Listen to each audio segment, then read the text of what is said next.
Hey, good morning. Thank you for joining us for the News 12 FastCast. I'm Nick Proto. 7:30 here on our Tuesday, November 11th. Even though Veterans Day is over, showing support for those who served our country never ends. The VFW continues to advocate for legislation to help veterans with greater access to resources like post-education, mental health resources, and more. Organizations like the VFW have also made strides in looking out for veterans by pushing the Forever GI Bill, which offers more accessible education options, and the PACT Act, which allows more benefits for veterans who were exposed to toxins. The VFW says it's a year-long operation to continue. I don't know what we're going to do, but we'll cross that bridge when we come to it. But we need this VFW to be open and help our veterans any way that we have to and get back to the community. While they say there's still more work to be done with providing resources, the federal government continues to increase its budget for veterans. We saw inspiring the next generation to serve was another factor in Veterans Day celebrations and ceremonies. Throughout the day, many people gathered to honor those who served our country. One event in Columbia County used a multi-service wreath-laying event to honor veterans. Afterwards, we caught up with a young Boy Scout on what witnessing that meant for him. I feel like it's important to be out here today because they sacrificed their lives for ours and our freedoms, and they're the reason why we're standing here today. He told us he hopes to enlist in the Air Force when he's older and then come back to the States to be a mechanic. You have an opportunity to learn ways to support caregivers of veterans. Veteran Affairs Augusta is hosting a resource fair for local veteran caregivers tomorrow. You can talk with the caregiver support staff, get resources, and meet with veteran advocate agencies. That's from noon to 3 at the VA's Uptown campus. The Orangeburg County School District is working to bring students back to the classroom. Student leaders have made schedule changes for the rest of the week to help keep you and your child safe on the roads. It comes as many streets are damaged from the rain we've had and the flooding that came with it. There are delays the rest of the week. Today and tomorrow, it's going to be a 2-hour delay. Thursday and Friday, it will be a 1-hour delay. School leaders say any out-of-district field trips are canceled for the week. The plan is to get back to a normal schedule on Monday.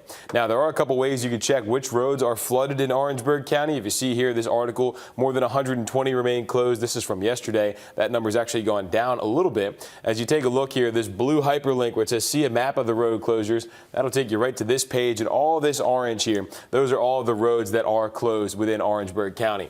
And if you check out this spreadsheet that we had yesterday, also in the article, you'll see now 193 total roads they're tracking. 116 are closed. So that number was about 150 this time yesterday. You still see all this red here, still a lot, but 77 roads have opened and they have been cleared out and are good to go. Now, some of them are probably going to be done sooner rather than later. We did see a couple, though, that were very much washed out. Going to take a while to rebuild. The family of a Cordova woman who investigators say they found dead in floodwaters is demanding answers. Investigators say 66-year-old Valerie Goff left her home Thursday afternoon in Orangeburg County to run an errand and never returned. They say they found Goff's body a day later. Investigators say she was one of 2 people who died after days of massive flooding across the county.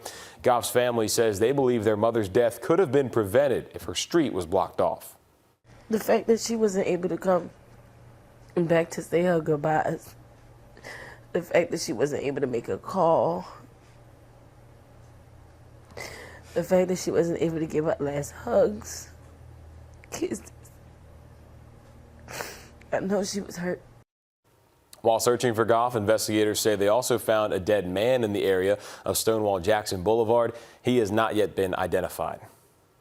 Colleton County, another spot where people are trying to stay safe. Fire crews urged anyone living along the Edisto River to evacuate. That's because they expected the river to crest overnight and into this morning. The rising waters broke records when it came to rising water caused by Debbie just earlier this year. Some areas saw more than 17-foot surges.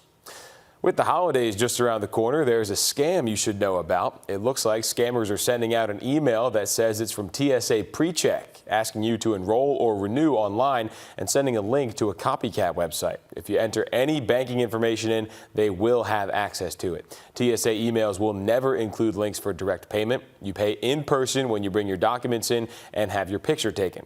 If you doubt an email is legit, don't be afraid to contact TSA. Today, Georgia Secretary of State Brad Raffensperger is joining the Elections Division for an elections update. That starts at 10 a.m. at the state capitol. We'll keep you updated on what comes out of it. Emergency crews in Harlem were trying to control a leaking 120-gallon propane tank near a home yesterday. Firefighters were forced to burn off the propane after not being able to control that leak. Officials say there were no injuries or damage to property. People as far away from Aiken County said they could smell a gas leak. There's going to be a public meeting and building committee walkthrough at Bel Air Middle School today at 4 o'clock. The new campus was supposed to open last month, but construction was delayed partly because of Hurricane Helene. Students have been going to Langford Middle School this year. Evans on Ice returns this Friday over at Evans Town Center Park. There's going to be ice skating, skating lessons, hot cocoa, s'mores, and much, much more. That'll be open from 5 to 9 Friday, and it's going to be open until January 18th. Plenty of time to get out there. South Carolina Governor Henry McMaster will be at USC Aiken on Friday. He'll be talking about farming and forestry communities impacted by Hurricane Helene. The governor's office says the storm damage and the drought cost more than $620 million for farmers and forestry. The event will be taking place around 2 o'clock.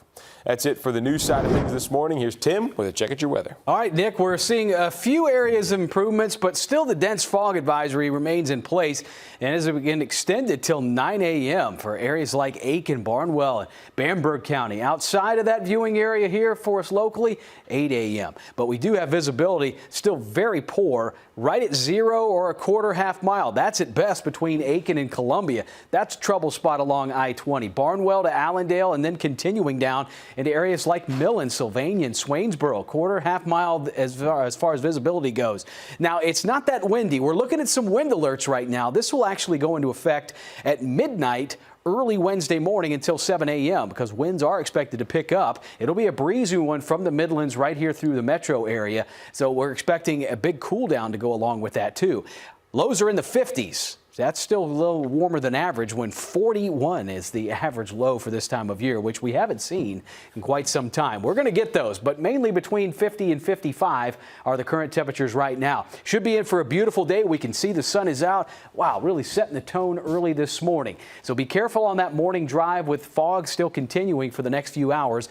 70s are going to drop into the 60s. Now, 1 out of 7 days with rain, that's a pretty good setup. Thursday morning, we're going to have showers moving in. We'll barely get to 60 degrees, so that's a cool one there. 40s are going to continue with the mornings, but notice the afternoon highs from Friday through the weekend are going to remain back up close to average around 70 degrees. Have a great day.